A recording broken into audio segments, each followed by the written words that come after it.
A lot of people say they want to be rich, but what if the very act of trying to get rich is the one thing quietly killing your peace?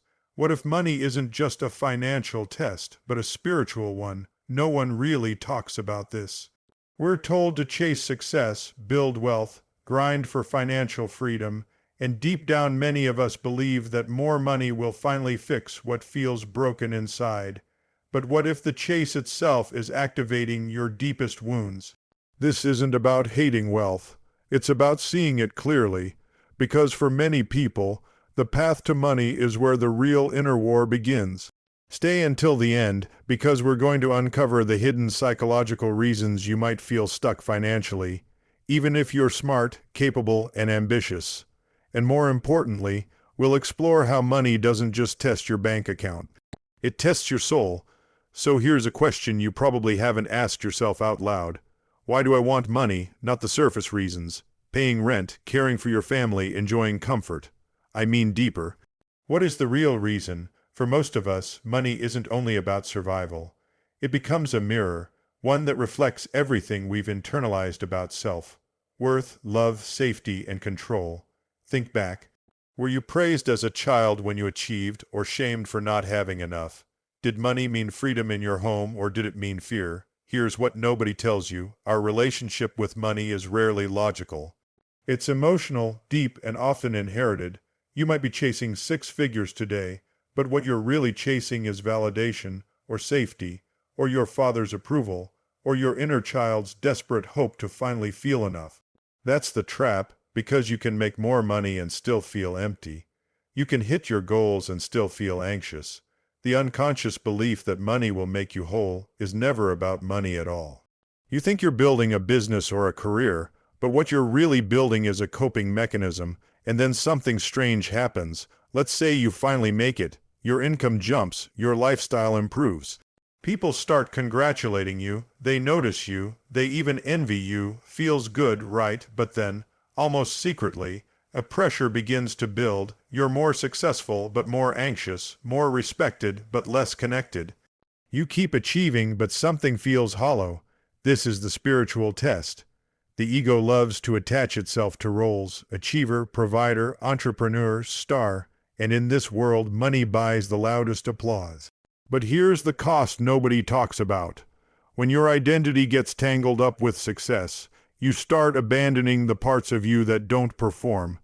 The sensitive parts, the stillness, the play, the messiness, the real you. And so the richer you get, the more you curate your personality to protect that image. Every performance requires suppression. Suppression of fear, doubt, truth. Until one day, you don't even know who you are without the job title, the income, or the applause.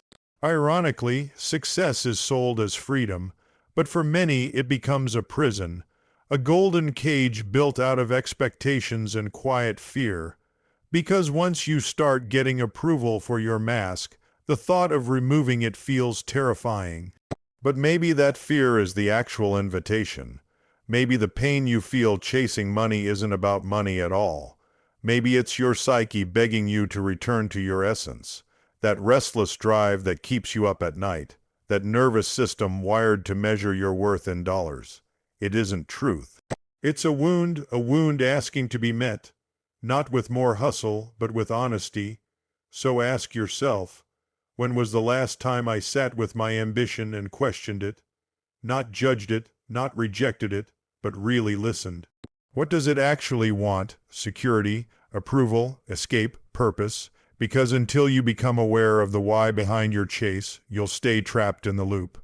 And that loop will disguise itself as productivity, but it's actually avoidance.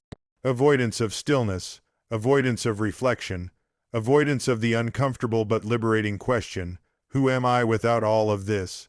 This isn't about demonizing money. Money is powerful.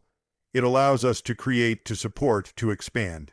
But when it becomes the core of your identity, you lose something sacred, your connection to your inner truth, and that's exactly what the system doesn't want you to touch. Because a person rooted in their real self is harder to manipulate, harder to control, and much harder to sell to. So let's talk about the shadow side of money, the emotional patterns people carry that sabotage their success. Think about your money habits. Do you overspend when you're anxious? Do you hoard money because you're afraid of being poor again? Do you sabotage opportunities to earn more without understanding why? These aren't random habits. They're patterns, and patterns are stories written long before we ever had money in our hands. Maybe you were told growing up that money is evil, or that wealthy people are greedy. So now, when you start to earn, part of you resists it. Or maybe you cling to every dollar so tightly that your body stays in survival mode, because some part of you believes wealth equals danger. This is where the deeper work begins, because our psyche doesn't seek perfection. It seeks wholeness, and wholeness means reclaiming the parts of ourselves we've pushed away. That includes the part of you that wants money, but is terrified of what it might change. And here's a surprising truth. For many people, the fear of having money is actually greater than the fear of not having it. What if being wealthy makes your friends treat you differently? What if family starts asking for more than you can give? What if people only love you for what you have, not who you are? That's the shadow, that guilt, that fear, that quiet sense of being bad for wanting more. And it doesn't go away by ignoring it. It goes away when you face it. When you sit with it and say, I see you. I understand why you're here, but I don't need you to lead anymore. Healing your money story isn't about spreadsheets or smarter budgeting. It's about bringing your whole self into the conversation, the wounded child, the ambitious adult, the scared parts, the powerful parts. Because until you make peace with money internally, no amount of external wealth will ever feel like enough. So how do you actually make money in a way that feels aligned? How do you stop performing for money and start partnering with it? It begins with asking spiritual questions. What am I uniquely here to offer? How do I create value without betraying myself? What would success look like if it felt like peace, not pressure? Let's break this down. First, know your values, not just your goals. We're all told to set income targets, but rarely are we taught to ask, what do I want to feel while I'm earning? If your path to money violates your core values, it won't matter how much you make. You'll feel empty. So define your values, name them, and then build your career or business around them, not the other way around. Second, heal the performer within you. Many of us learn to perform for love, to impress, to please, to be the good one, and we bring that into how we earn. We hustle for approval. We pretend to be someone we're not. That performer isn't evil, it was created to protect you. But you don't need it anymore. Creating aligned income means showing up as your real self, even when it feels risky. Third, redefine abundance. Money is one form of it, but not the only one. Abundance is also time, health, relationships, creativity, peace. And when you start honoring those forms, money begins to flow in ways you never expected. You stop chasing, stop forcing, and that's when the magic happens. The truth is this: the deepest wealth isn't in your bank account. It's in becoming someone who no longer abandons themselves to feel worthy. It's in becoming someone who can hold success without losing their soul. And that's a journey worth taking. If this resonated with you, take a moment in the comments. What's one belief about money you grew up with that you're beginning to outgrow? Let's create a space where we can be real about this. And if you want more conversations that speak to both your mind and your spirit, subscribe to Fractal Wisdom. This is where psychology meets soul. And we're just getting started, so here's the choice you face. You can keep chasing money the way you always have, hoping that one day the numbers will quiet the emptiness inside.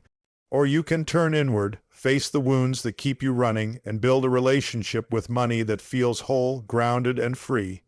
We don't heal by abandoning our ambition, and we don't grow by denying our need for security.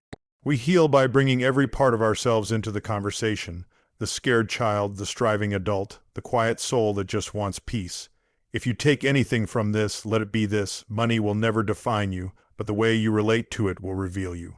So sit with your ambition, question it, ask it what it really wants, and don't be afraid of the answers, because true wealth isn't what sits in your account. It's the freedom to live without betraying yourself. That's the work, that's the calling, And if you're ready to walk that path, start today, not by chasing harder, but by choosing to be honest with yourself. The journey begins the moment you stop asking, "How much can I make?" and start asking, "Who do I become while I'm making it?"